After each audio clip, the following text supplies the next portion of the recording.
नमस्कार।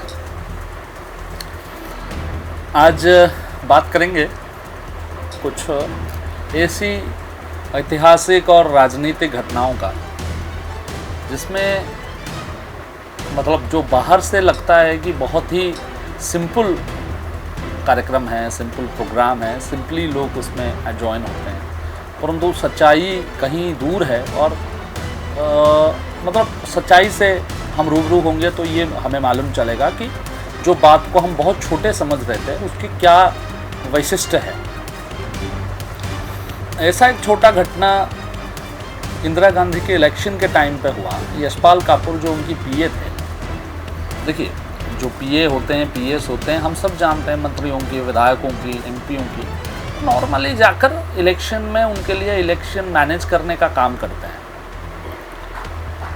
और ये विवादित भी होती है कभी कभी, परंतु वो विवाद कभी इतनी ऊपर नहीं जाती है जिससे मतलब उनकी एमपी के पद चला जाए, एमएलए के पद चला जाए। उसमें कॉन्स्टिट्यूशन की एक बड़ी आर्टिकल आती है जिसमें कॉन्स्टिट्यूशनल आर्टिकल्स में लिखा है कि कोई भी सरकारी मुलाजिम किसी भी पॉलिटिकल पार्टी का हिस्सा नहीं बन सकता और उनकी इलेक्शन की प्रचार में डायरेक्टली इन्वॉल्व नहीं हो सकता। बाद में उसको ट्वीक किया गया थोड़ा सा, अभी अलाउ होती है, आप अपने एरिया में पॉलिटिकल एक्टिविटी में पार्टिसिपेट कर सकते हैं। जैसे आपका मोहल्ला है, आपका गांव है, आपकी मोहल्ला आपका गांव है, तो निश्चित रूप से आप ये कर सकते हैं। राजनीतिक किस्से जब हम सुनते हैं तो कभी कभी हम सिर्फ घटनाओं को घटनाओं की तरह देखते हैं। आज कुछ ऐसी घटनाओं की बात और चर्चा करते हैं जो घटनाएं जब हुए थे तब कभी ऐसा महसूस नहीं हुआ कि इतनी बड़ी घटना है। तो इसको समझने की थोड़ी प्रयास करते हैं कि छोटी घटना है, उसकी रिपरकशन कितनी बड़ी होती है और उस रिपरकशन, जो बड़ी रिपरकशन होती है, उससे मेन इवेंट का कैसे रिलेशन रहता है। तो 2-3 पॉलिटिकल किस्सा भी रहेगा उसके अंदर और कुछ बातें ऐसी रहेगी जो आपने पहली बार जिंदगी में सुनने को मिलेगा आपको।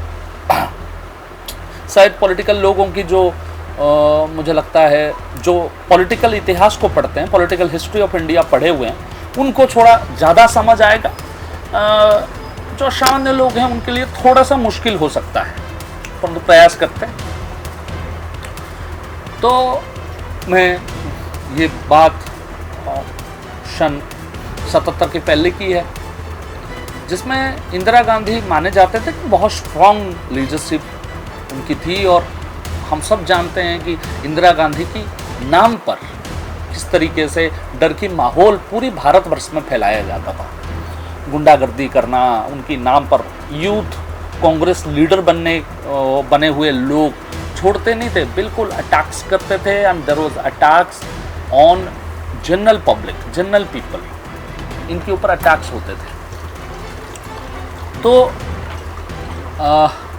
मतलब आप ये मान के चलिए कि जब उनकी बेटा संजय गांधी पॉलिटिक्स में एक्टिवली पार्टिसिपेट करना शुरू किए, देखिए संजय अपने आप में एक बहुत ही क्रिटिकल फिगर हैं इंदिरा गांधी के टेन्योर के समय पे। ऐसे बहुत सारे लोगों के नाम लिया जा सकता है, पीसी अलेक्जेंडर थे, ऐसे 2-4 और लोग थे जिनकी बहुत उनकी टेन्योर में बहुत कम्प्लेक्स रोल रही है, परंतु ये सबसे बड़ा रोल जो माना जाता है कि इंदिरा गांधी के समय पे जब तक उनकी मृत्यु नहीं हुआ था, संजय गांधी। राजीव तो बाद में राजनीति में आए, राजीव के विषय पर कुछ इश्यूज है, वो मैंने चर्चा करी है, वो आपको डिस्क्रिप्शन लिंक में मिल जाएगी। तो जब इंदिरा गांधी अपनी इलेक्शन लड़ रही थी रायबरेली से, जो उनकी पुश्तैनी सीट रही है, राजनारायण करके एक व्यक्ति ने उनके खिलाफ इलेक्शन पर्चा भरा। देखो राजनीति में तो ये एक प्रैक्टिस होती है कि बड़े लीडर के खिलाफ भी, इलेक्शंस में बड़े लीडर के खिलाफ भी दूसरे पॉलिटिकल पार्टीज अपने कैंडिडेट देते हैं और इलेक्शन लड़ते हैं। ये डेमोक्रेसी की ब्यूटी है। वो जीतने के लिए नहीं लड़ते हैं, वो लड़ते हैं क्योंकि लड़ना है। एक सीट में ऐसा नहीं होना चाहिए कि जनसंघ ने कैंडिडेट नहीं दी। तो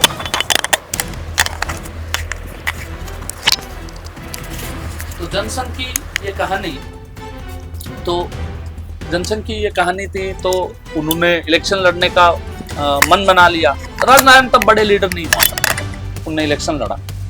ये परंपरा बाद में मोदी जी के समय पे शुरू हुई कि मुश्किल कैंडिडेट भी डाल देना है। जैसे राहुल गांधी के खिलाफ स्मृति ईरानी को उतार दिया था, सोनिया के खिलाफ तब भी किसी को नहीं उतारा था रायबरेली से।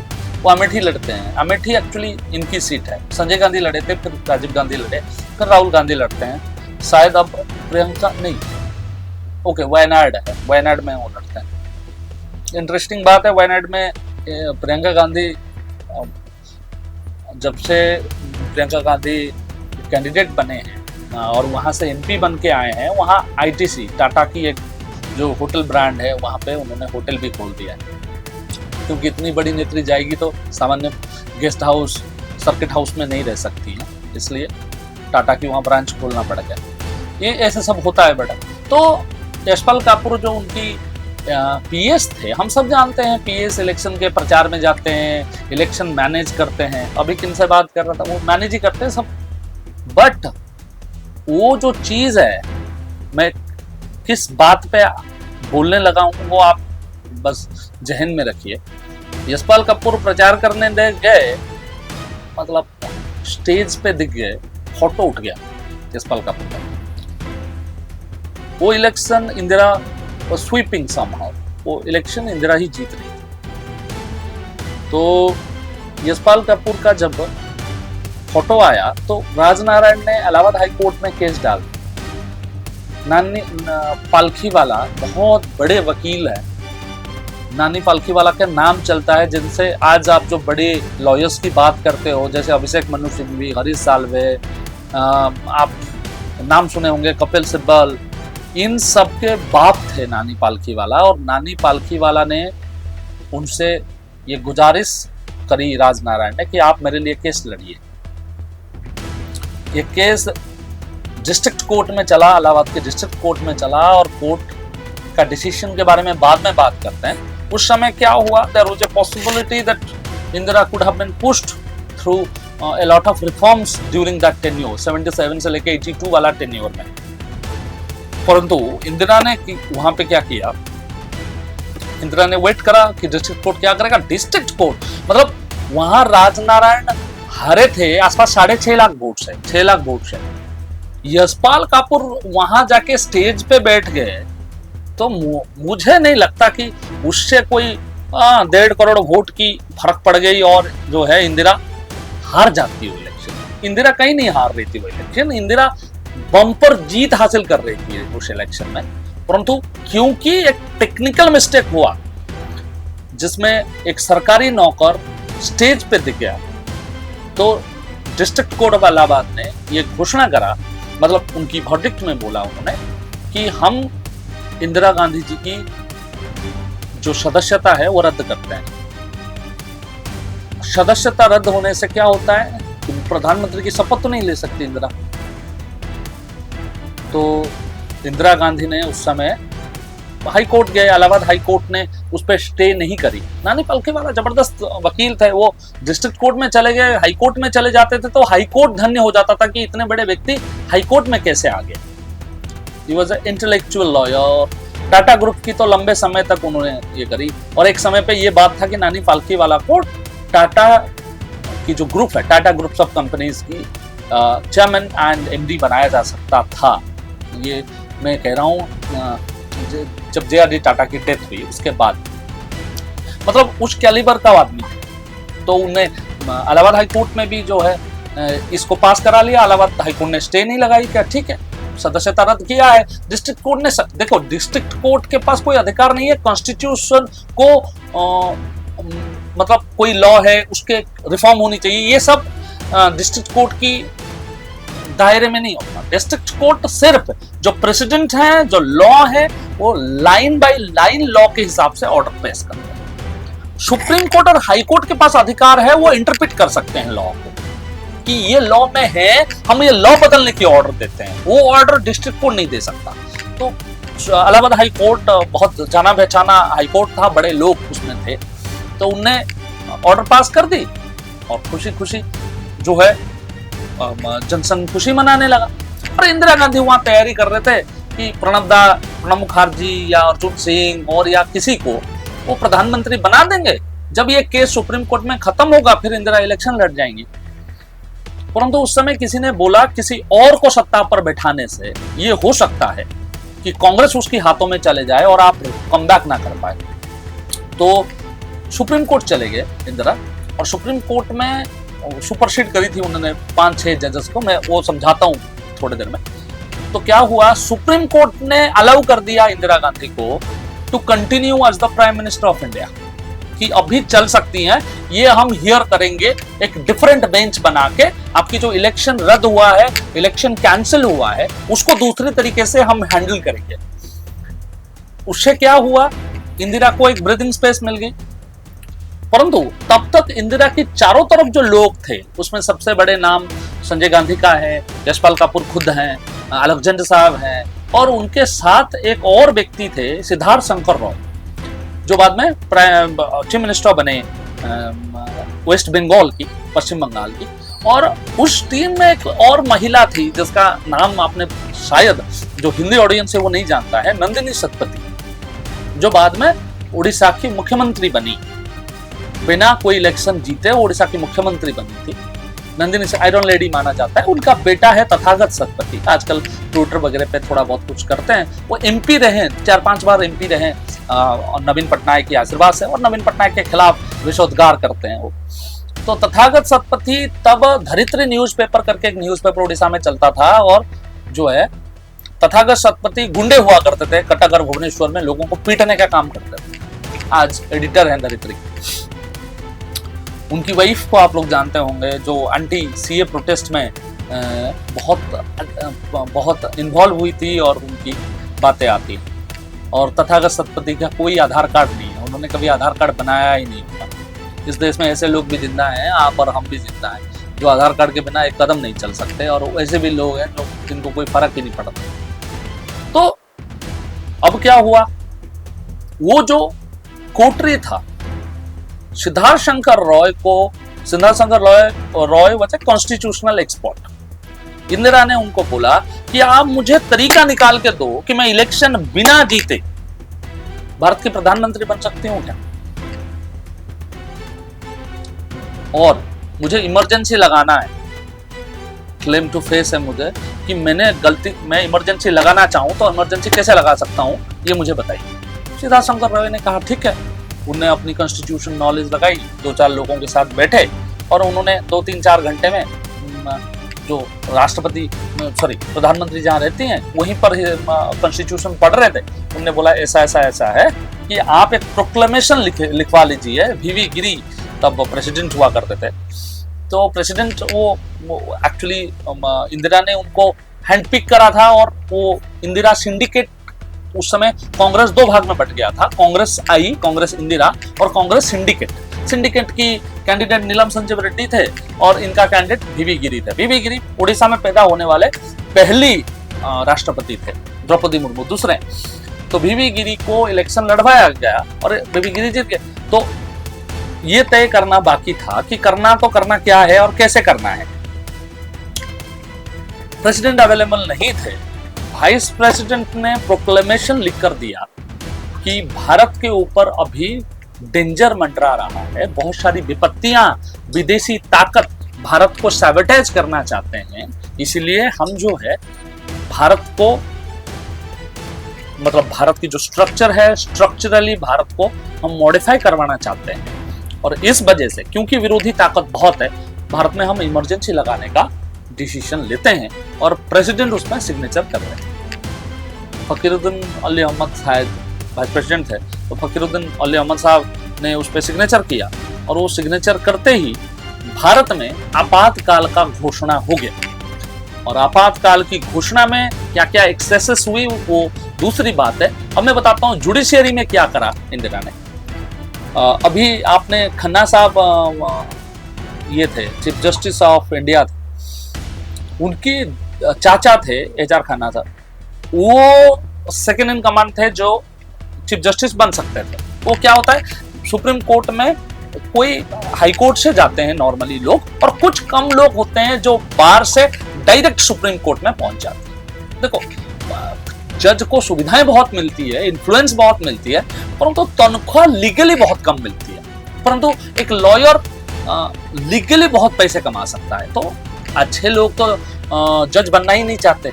मुझे लगता है एक ही एक्सेप्शन मुझे दिखाई देती है जिनने एक बहुत ही बढ़िया कैरियर को छोड़कर लॉयरशिप में आए, वो हैं अपने नरीमन साहब, फली नरीमन साहब के बेटे जो हैं, उन्होंने मुझे लगता है कि पिछले 50-60 साल में वो होंगे तो एक बहुत बढ़िया। जिया मोदी की भाई की बात हो रही है। जिया मोदी सबसे बड़े लॉ फार्म इंडिया में चलाते हैं। वो जज, उनकी जिया मोदी चाहे कल जज बन जाती, बट अब तो 60+ है, परंतु जज ये नॉर्मली नहीं बनते जो। परंतु HR खन्ना साहब की अच्छा प्रैक्टिस होने के बावजूद उन्होंने जज से लिया था कि देश को सेवा कर सके, जस्टिस दे सके।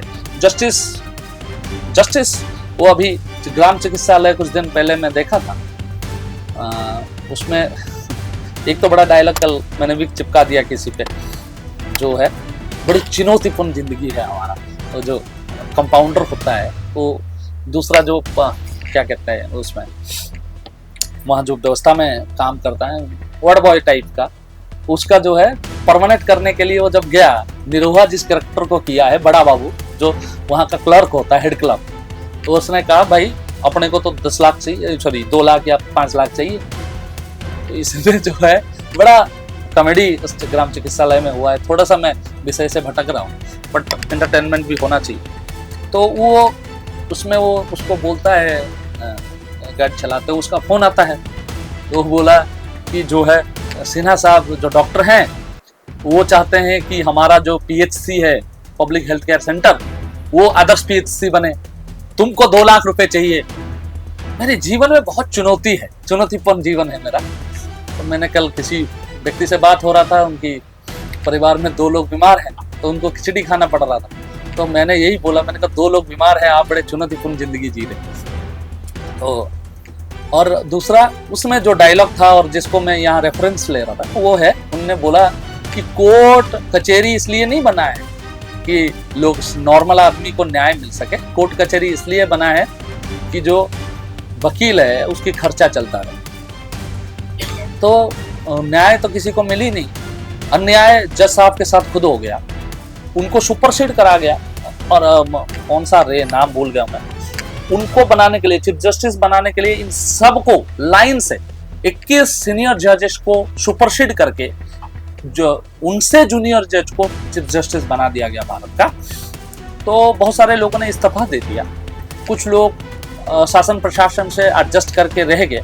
अब सीनियर चीफ जस्टिस बनेगा, आप वहीं जहां बैठे हो वहां बैठो, ये जो सर्विसेज में है उसमें रिस्पेक्ट नहीं होती इन चीजों की। एनीवे, तो उस समय सैबोटेज किया गया था, द जुडिशियरी वाज सैबोटेज्ड, मुसलमानों के ऊपर ज्यादती हुई, एक्सेसेस हुई, हम सुनते हैं, जनसंख्या को घटाने के लिए। देखो प्रॉब्लम ये नहीं है, आज भी एक कंजर्वेटिव आइडिया पूरी विश्व में चल रहा है, उस समय इंदिरा के समय पे भी होगा। बट पॉइंट है, यहाँ का जो मुस्लिम है, जो क्रिश्चियन है, वो कहीं बाहर से नहीं आया है। यहाँ की क्रिश्चियन, यहाँ का मुस्लिम यही का है।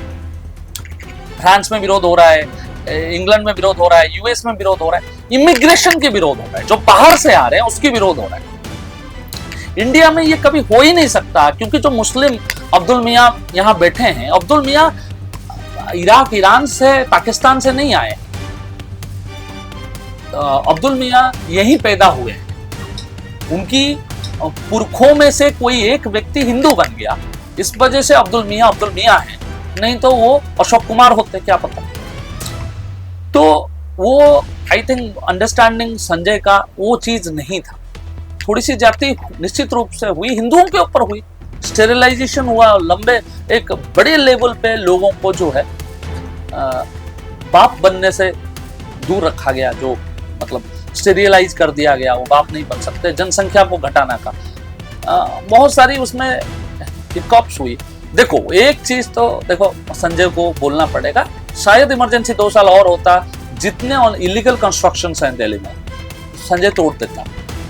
और संजय ने एक काम करा था, पहली बार इतिहास में, पहली बार इंडिया की ट्रेन्स टाइमली चलने लगे थे, तो बहुत पॉपुलर हो रहा था इमरजेंसी। जनरल पब्लिक को क्या फर्क पड़ता है? कौन दिल्ली में प्रोटेस्ट कर रहा है, जंतर मंतर में प्रोटेस्ट कर रहा है, उस समय भी जंतर मंतर था, वहां कौन प्रोटेस्ट कर रहा है, किसको क्या फर्क पड़ रहा है? अडवाणी मरे, अटल जी मर गए, क्या देखो जनरल पब्लिक को अपनी सुख सुविधाओं की दिक्कत होती है। अभी भी जो बहुत बड़ा प्रोटेस्ट हुआ इसलिए नहीं हुआ कि लोगों का में डेमोक्रेसी जग गया कि आज तो हम जो है बदल देंगे, है ना, आजादी आजादी, किसी को आजादी नहीं चाहिए। प्रोटेस्ट इसलिए हुआ कि गुस्सा तो है, पल्पेबल गुस्सा है, तो पल्पेबल वर्ड यूज कर रहा हूं, वो गर्मी फील हो रहा है। एक तो होती है कि एक फीवर होता है, ऐसे हाथ लगा लो पता लग जाता है कि फीवर है, एक होता है अंदर अंदर फीवर होता है, पता नहीं लगता। ये लोगों की डिससैटिस्फैक्शन की लेवल वहां से ऊपर उठ चुका है, इस वजह से इतना बड़ा प्रोटेस्ट सक्सेस हुआ। बीजेपी, कांग्रेस, लोग कहते हैं पॉलिटिकल पार्टी जुड़ गए इसलिए सक्सेस हो गया। पॉलिटिकल पार्टी अपने आप से प्रोटेस्ट क्यों नहीं सक्सेस करवा पाते? आम आदमी पार्टी आज प्रोटेस्ट करेगा तो कितने लोग आएंगे? कांग्रेस पहले भी प्रोटेस्ट किया है तो कितने ही लोग आए थे।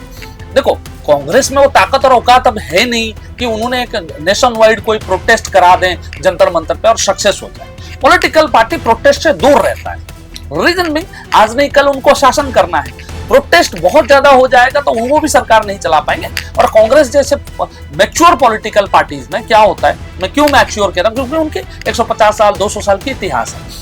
मैच्योर पॉलिटिकल पार्टी जानबूझ के एक दिन प्रोटेस्ट किया, हाय हाय मोदी काला दिखा दो, लेट इट गो।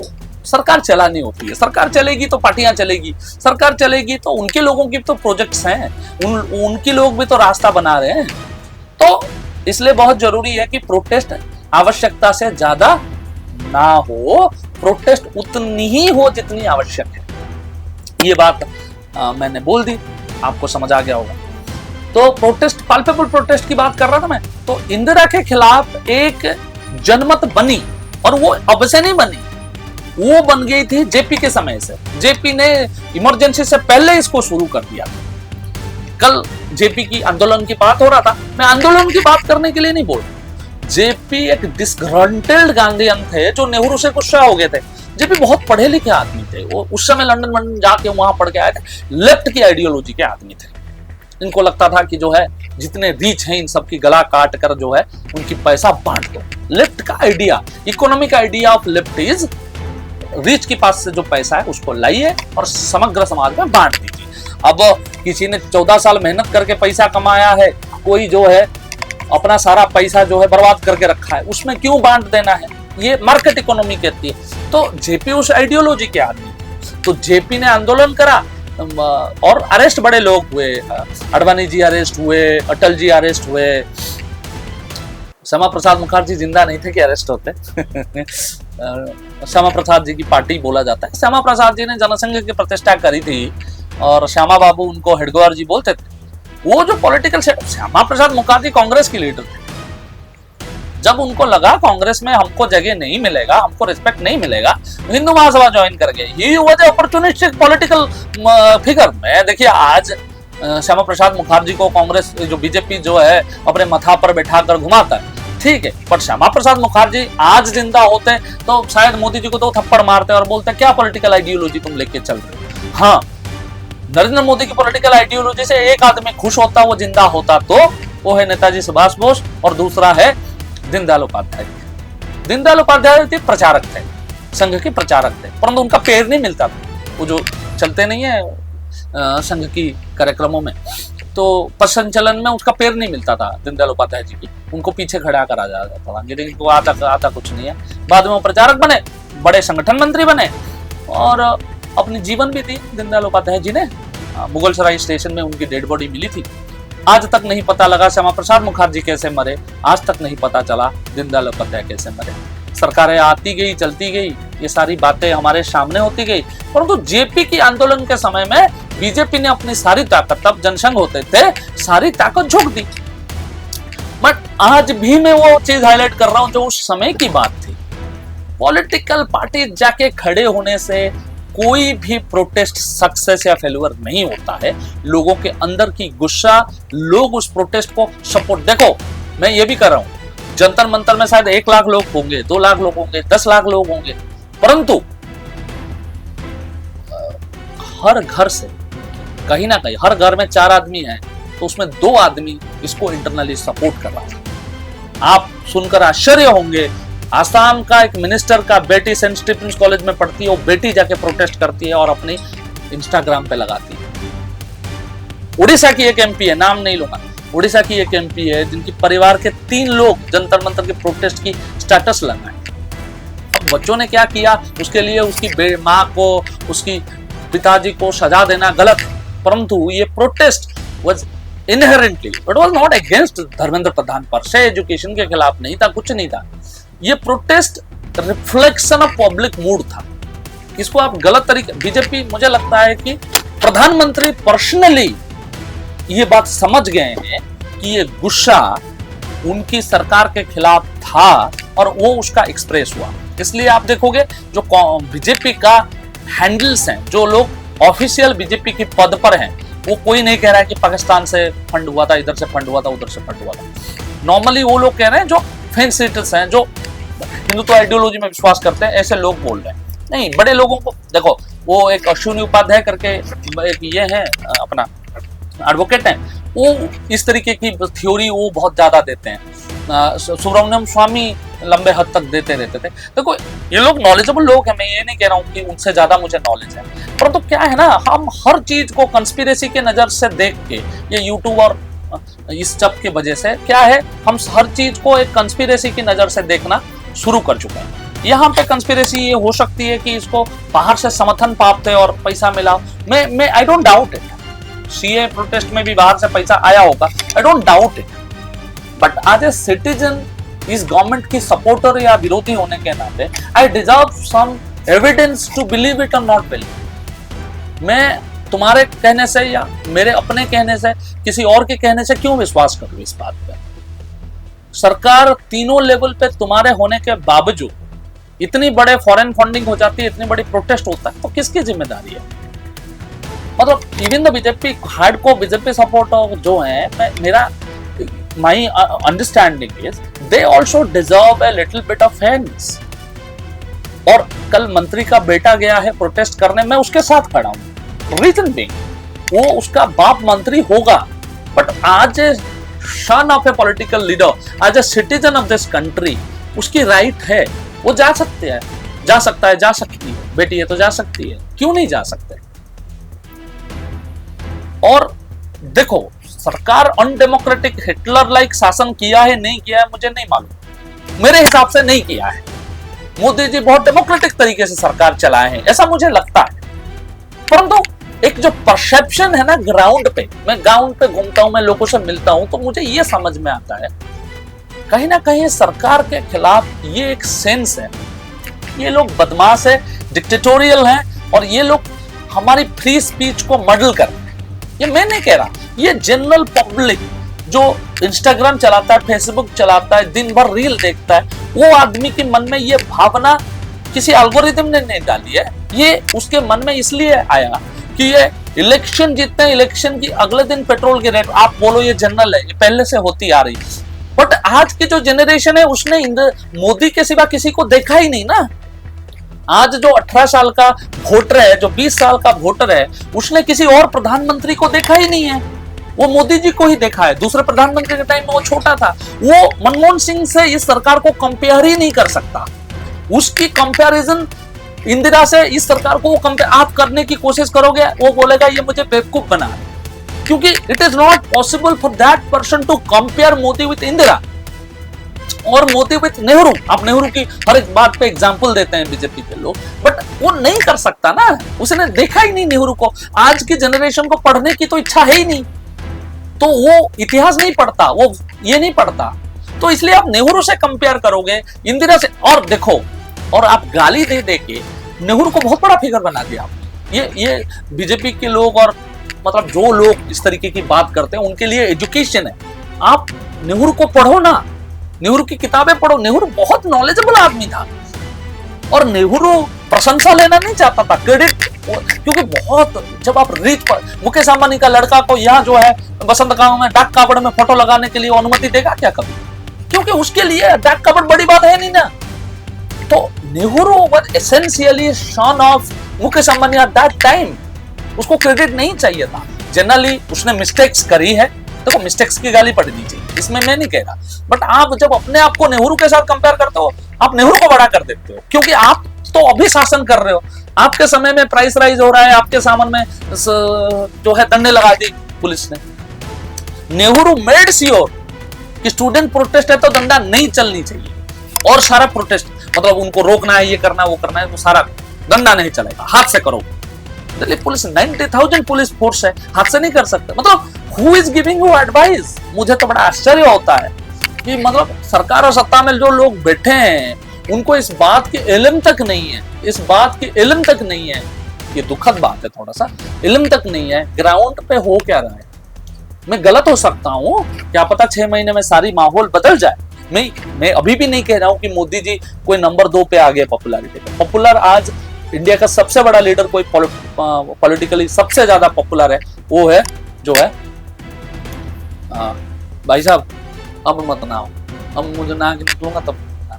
तो ये बात है नहीं एडिट तो कुछ नहीं होता। ये जो है, आप कुछ भी कोशिश आप कर लीजिए, जब ग्राउंड पे क्या आवाज है उसको समझने का, जानने की कोशिश नहीं करोगे तो आज नहीं कल उसकी फर्क पड़ेगी। देखो राजनीति में कभी 1 मिनट की कोई घटना से कुछ नहीं होता। हाँ, it has a bigger effect, it has a bigger effect, and you and me may never know what are the bigger effect, but it will affect India in a way we may never understand. इतिहास की बात है तो थोड़ा सा आप लोगों को प्रेजेंट कॉन्टेक्स्ट के साथ पुरानी कॉन्टेक्स्ट को जोड़कर प्रस्तुत किया। आशा है आप लोगों को निश्चित रूप से अच्छा लगा होगा, और आप लोगों की कमेंट, आप लोगों की फीडबैक हम इंतजार